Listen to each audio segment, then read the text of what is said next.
Okay, welcome back to my channel.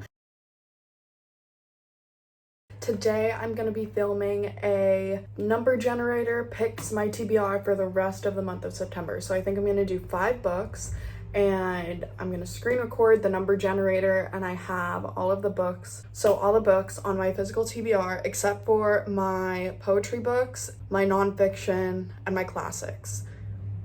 Other than that, all the books behind me that are on my TBR are going to be in this video. They're on the Google Sheets. I'm going to go ahead and start recording. Okay, so editing me here. I was just editing the video and I realized that my screen recording didn't actually record me doing the random number generator or looking at my Google Sheets with all of my TBR on it. So instead of re-recording and redoing it, because I already started reading one of the books, I decided that I'm just gonna put in like the screenshot of the Google document where it says like what books were picked. So that will be happening. I'm sorry for the inconvenience, but sometimes I'm just not good with electronics, and this is one of those times. So I hope you enjoy the rest of the video. So let's just generate a number right now. Let me see if it's recording. Yeah, it is. So we got 27. Book number 27 is Lizzie and Dante. Okay, Lizzie and Dante. I think that's like a summer read, and I don't know how I'm gonna like that right now just because it's fall. It's the beginning of September. The beginning of September is, still warm. The next book we have is 21, Hooked. Okay, I think that's a dark romance / retelling, like fairy tale retelling of like Peter Pan or Captain Hook or something. Next book, 12, Darling Girl. That's another Peter Pan retelling. I think that's the only retellings I have right now are Peter Pan, and there's one more Peter Pan retelling on here, and I'm gonna pray that we don't get it, just because it seems like a lot of fantasy and Peter Pan for 1 month. Now, the 4th book is number 31. Let's go down. Malibu Rising, another summer read.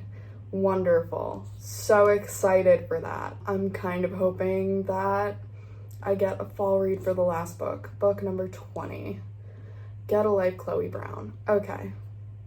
All right, I can handle that. I can handle Get a Life, Chloe Brown. It's been on my TBR for over 2 years, so let's hope this gets it off my TBR. I'm gonna go pick out the books and I will be right back. I grabbed the books. They're right here. This wonderful pile filled with Peter Pan and Captain Hook. Wonderful. So the first book I have that's on the top of the pile is Malibu Rising by Taylor Jenkins Reid. I've had this on my TBR since I think 2 years ago, 3 years ago maybe. And I bought it last year. I honestly don't know much about what it's about. I just know that it's a summer read, and I'm very upset that I'm reading it at the beginning of fall. But so it says, Malibu, August 1983. It's the day of Nina Riva's annual end of summer party, and anticipation is at fever pitch. Everyone wants to be around the famous Rivas. By midnight, the party will be completely out of control. By morning, the Riva mansion will have gone up in flames, but before the first spark, in the early hours before dawn, the alcohol will flow, the music will play, and the loves and secrets that shaped this family's generations will all come rising to the surface. Exciting. Riveting. I'm so excited. Actually, I don't know what the setup is, but if it's anything like Daisy Jones and the Six, I might really enjoy it. I have a feeling I'll really enjoy it. I enjoy all Taylor Jenkins Reid books, but we'll see. The next book we have is Lizzie and Dante. Also don't know much about this. I just know that Noel Gallagher read it and recommended it. So I bought it like 2 years ago. What if falling in love means breaking someone's heart? On the heels of a difficult breakup and the devastating diagnosis, Shakespeare scholar Lizzie Delford decides to take one last lavish vacation on Elba, the sun-kissed island off the Italian coast. Okay, so I'm assuming it's about Lizzie and Dante who fall in love on her vacation, even though she has this devastating, heartbreaking, life-ending diagnosis. And I'm assuming it'll break my heart because Noelle said she cried.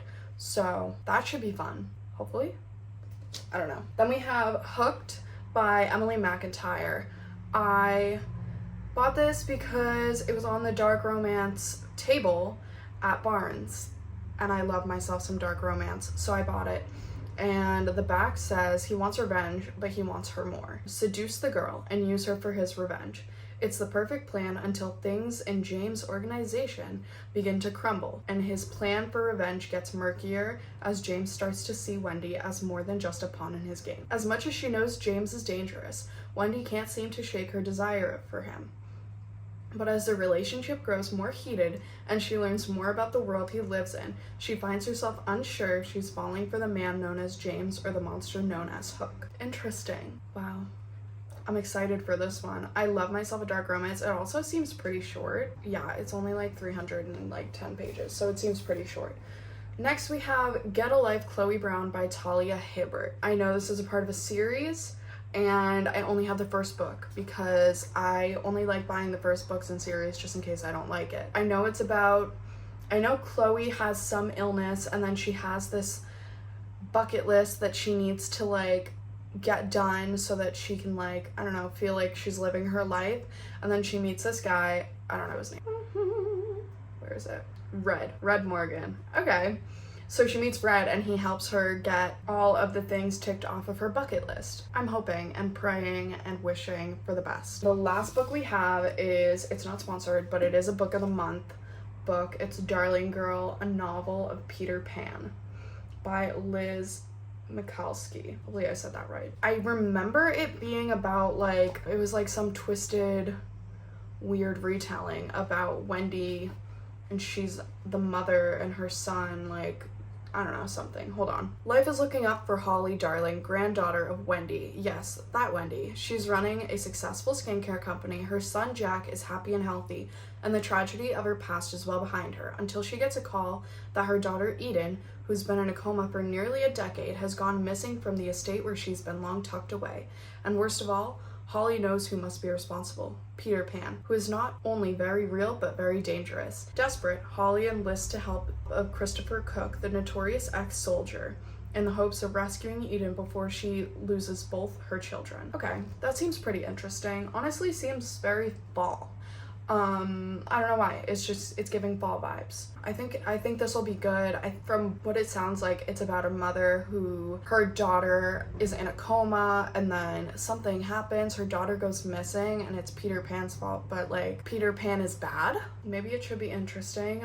I don't know if it'll like change my views on Peter Pan though. I hope not. But I guess we shall see. That is the end of the video. Thank you so much for watching, and I believe I'm gonna film a reading vlog of me reading all these books and post it at the end of the month so that you guys can see how I felt about all the books that I picked, and maybe I'll do something like this next month and it'll be fun. But thank you so much for watching, and if you like this video, make sure you like and subscribe so you can see more of me, and I will see you in the next video.